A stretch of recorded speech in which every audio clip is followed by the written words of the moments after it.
আমের বরফ বা ম্যাঙ্গো আইসক্রিম ঘরোয়া পদ্ধতিতে এই আইসক্রিমটা বানানোর আমি চেষ্টা করেছি, আর এত সুন্দর হয়েছে, গ্যারান্টি দিচ্ছি বাড়িতে একবার বানিয়ে খেলে বারবার খেতে ইচ্ছা হবে।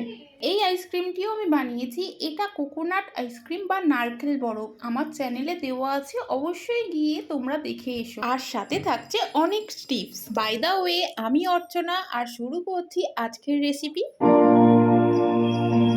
ভিডিওটি শুরু করার আগে এখানে আমি আম কেটে নেব, আর আমগুলো হলুদ হলুদ হতে হবে। এখানে লাইট কালার হলে তাহলে আমাকে ফ্রুট কালার ব্যবহার করতে হবে। এখানে আমি একটা মিক্সিং জার নিয়েছি, তার মধ্যে পাকা আম নিয়ে নিয়েছি। এবার এর মধ্যে আমি 250 ml লিকুইড দুধ দিয়ে দেব।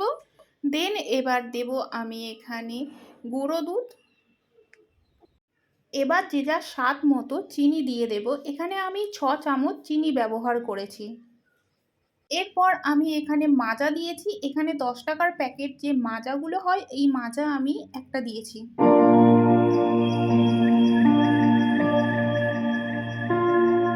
এবার আমি জারটা চাপা দিয়ে দেব, দিয়ে ভালো করে মিক্সড করে নেব।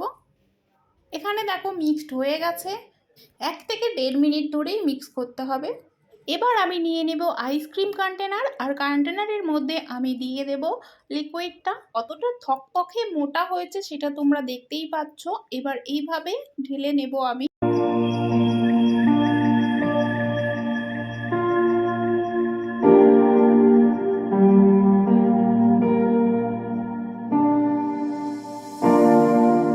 এবার আমি আইসক্রিম কাঠি নেব, আর কাঠিগুলো এই আইসক্রিমের মধ্যে দিয়ে দেব।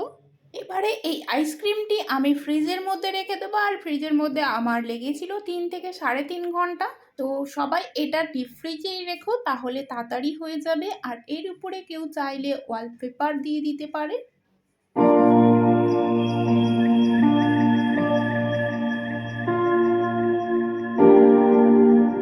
এরপর আমার বেশি হয়েছিল যেহেতু লিকুইডটা, তাই আমি আরও একটা আইসক্রিমের পাত্রের মধ্যে এটা জমিয়ে নিলাম। আর কেমন হয়েছে আজকের ভিডিওটা অবশ্যই কমেন্টে জানিও। সেমভাবে আমি এর মধ্যে এবার কাঠিগুলো দিয়ে নেব আইসক্রিমের মধ্যে, দিয়ে আমি ফ্রিজের মধ্যে জমাতে দেব। জমানো দেওয়ার পর আমার 3 ঘন্টা হয়ে গেছে। তো দেখতে পাচ্ছ আমার আইসক্রিমগুলো জমিয়ে গেছে।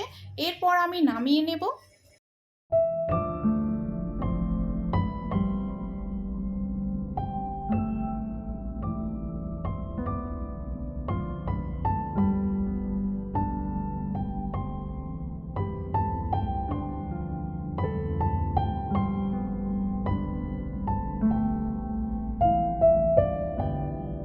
সব আইসক্রিমগুলো আমি এবার নামিয়ে নিয়েছি, প্লেটের মধ্যে সাজিয়ে দিয়েছি। আর এখানে আমি ডেকোরেশনের জন্য ব্যবহার করেছি কাজু বাদাম এবং পেস্তা বাদাম। রেডি হয়ে গেছে পাকা আমের বরফ বা ম্যাঙ্গো আইসক্রিম। এই রেসিপিটা বাড়িতে অবশ্যই ট্রাই করো। আর কেমন লাগলো আজকের ভিডিও কমেন্টে এসে জানিও। এই ভিডিওটা ভালো লাগলে অবশ্যই আমার চ্যানেলটাকে সাবস্ক্রাইব করে রেখো, আর পাশে থাকা বেল আইকনটিতে প্রেস করো। আর দেখা হচ্ছে অন্য কোনো ভিডিওতে। সবাই ভালো থেকো, সুস্থ থেকো, টাটা।